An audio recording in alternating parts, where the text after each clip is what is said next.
Hello everyone, आज हम find करेंगे the point of intersection of a line and the central conicoid. यानी हमें एक इंटरसेक्शन मतलब एक लाइन गिवन है, एक सेंट्रल कॉनिकॉइड गिवन है, उन दोनों के इंटरसेक्शन के पॉइंट हमें फाइंड करना है। तो देखो हम उसको कैसे फाइंड कर सकते हैं। सबसे पहले मैंने माना that let equation of line be. हमें पता है हम जनरली लाइन की इक्वेशन लेते हैं x minus alpha upon l, y minus beta upon m and z minus gamma upon n equal to r. ये मैंने लेट कर लिया, इसको हम ले लेंगे इक्वेशन नंबर 1।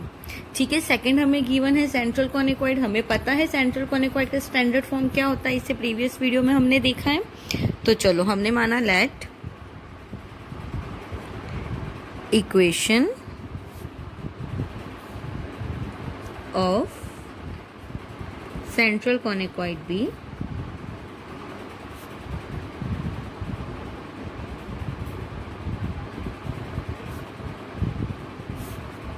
ये मान लो ax square plus by square plus cz square equal to 1। इसको हमने ले लिया इक्वेशन नंबर 2। अब हमें यहाँ पे दो इक्वेशन गिवन है, इसको सॉल्व करके ही हमें वैल्यू फाइंड आउट करनी है। यानी इन दोनों के हेल्प से हमें पॉइंट ऑफ इंटरसेक्शन निकालना है। तो देखो इक्वेशन नंबर 1 में हम इसको हमने मान लिया first, second, third and fourth. तो हम कंपेयर करके एक्स वाई जेड की वैल्यू निकाल सकते हैं। सो फ्रॉम इक्वेशन नंबर 1 देखो एक वैल्यू में कंपेयर करके बता रही हूँ, यानी x की वैल्यू में कंपेयर करके बता रही हूँ, y और z हम सिमिलरली लिख लेंगे। तो देखो on comparing first and fourth,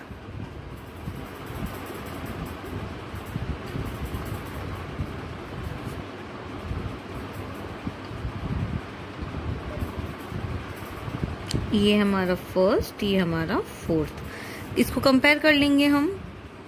इसको ऐसे लिख लो फर्स्ट एंड फोर्थ। तो हमें देखो क्या मिलेगा, x minus alpha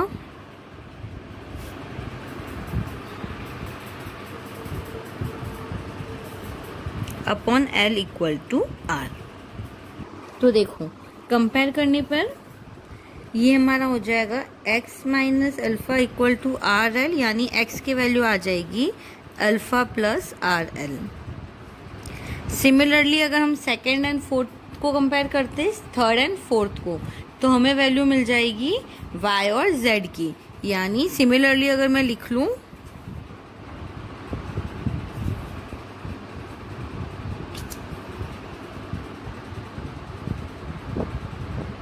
then similarly y हो जाएगा हमारा बीटा प्लस आर एन और z हो जाएगा गामा प्लस आर एन।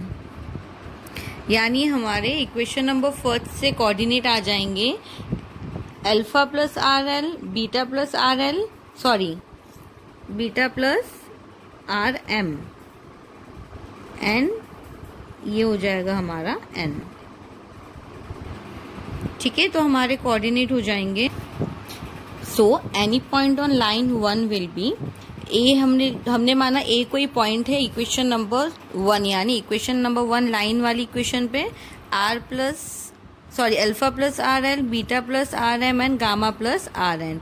अब देखो ये वाले पॉइंट इस वाले इक्वेशन पे लाई करेंगे इक्वेशन ऑफ सेंट्रल कॉनिकॉइड पे, क्योंकि क्वेश्चन में गिवन है कि दोनों ही आपस में इंटरसेक्ट कर रहे हैं। तो हम क्या कर सकते हैं, ये वाले जो पॉइंट है इसकी वैल्यू हम इक्वेशन नंबर 2 में रख सकते हैं। सो putting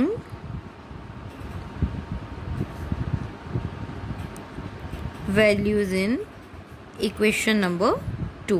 तो देखो इक्वेशन नंबर 2 में वैल्यू रखी तो हमारा x की जगह पे आ जाएगा alpha plus are l square plus b beta plus R M square and c gamma plus are N square equal to 1। अब हम इसमें ये देखो हमने इसमें इक्वेशन नंबर 2 में वैल्यू रख ली, तो हमारे पास आ गया A equal to alpha plus are L का स्क्वायर, बीटा हो जा B beta plus R M square और C gamma plus are N square equal to 1। अब हम स्क्वायर वाला ब्रैकेट ओपन करेंगे, तो देखो हमने ब्रैकेट ओपन कर लिया, तो ये हो जाएगा हमारा A alpha square plus l square r square plus 2 alpha l r. ऐसे ही मैंने ये वाला और ये वाला ब्रैकेट ओपन कर लिया। अब हम क्या कर सकते हैं, इसमें देखो आर स्क्वायर वाला टर्म कॉमन निकाल सकते हैं, 2r वाला टर्म कॉमन निकाल सकते हो, बाकी जितनी भी टर्म हमारे पास बचते हैं उसको हम एक ब्रैकेट में कांस्टेंट बनाकर बाहर निकाल सकते हैं। तो देखो आर स्क्वायर कॉमन लेने पर हमारे पास क्या बचेगा, AL स्क्वायर, ये हो गया हमारा AL स्क्वायर।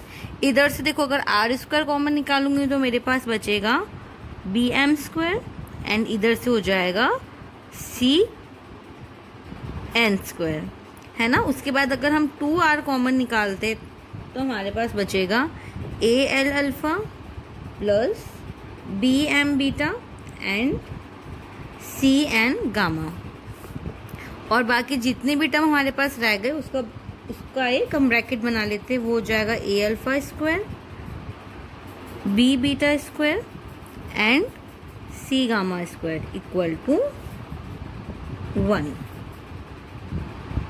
अगर हम 1 को यहाँ पे ट्रांसफर कर दें, हम कर सकते हैं 1 ट्रांसफर, तो ये हमारा इक्वेशन बन जाएगा r square AL square plus BM square plus CN square plus 2r AL alpha plus BM beta plus CN gamma, और ये 1 मैंने यहाँ पे ट्रांसफर कर दिया, तो ये हो जाएगा A alpha square plus B beta square C gamma square minus 1 equal to 0।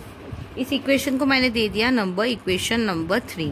अब देखो ये क्लियरली विजिबल है कि ये हमारा क्वाड्रेटिक इक्वेशन है ना। तो अब हम क्या करेंगे, ये हमारा क्वाड्रेटिक इक्वेशन है इन टर्म ऑफ r, यानी इस वाले इक्वेशन के हमारे पास 2 रूट्स होंगे। So equation number 3 have 2 roots. Clearly visible है कि ये हमारा क्वाड्रेटिक इक्वेशन है, यानी इसके 2 रूट्स होंगे। एक मैंने मान लिया R1 एंड दूसरा मैंने मान लिया R2, यानी इस इक्वेशन के 2 रूट्स है R1 and R2।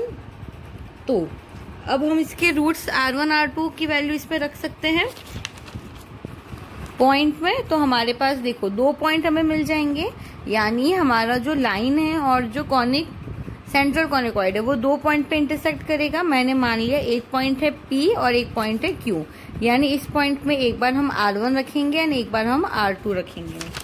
So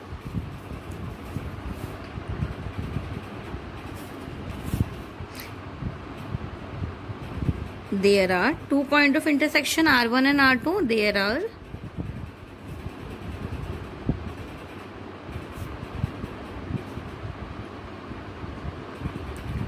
2 points of intersection R1 and R2।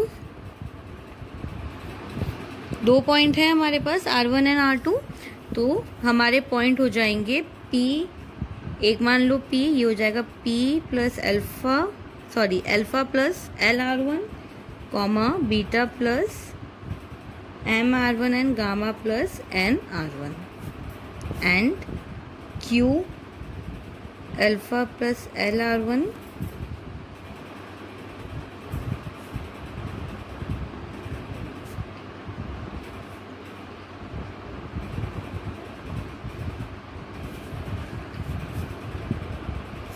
हमने मान लिया हमारा जो AP है वो हो जाएगा R1 एंड AQ हो गया हमारा R2। तो 2 पॉइंट्स हमें मिल गए। There are 2 point of intersection R1 and R2। So हमें जो क्वेश्चन में पूछा था पॉइंट ऑफ इंटरसेक्शन हमें वो मिल गए। जब हम क्वेश्चन सॉल्व करेंगे तो इसकी वैल्यूज निकाल के हम इन दोनों में रख देंगे।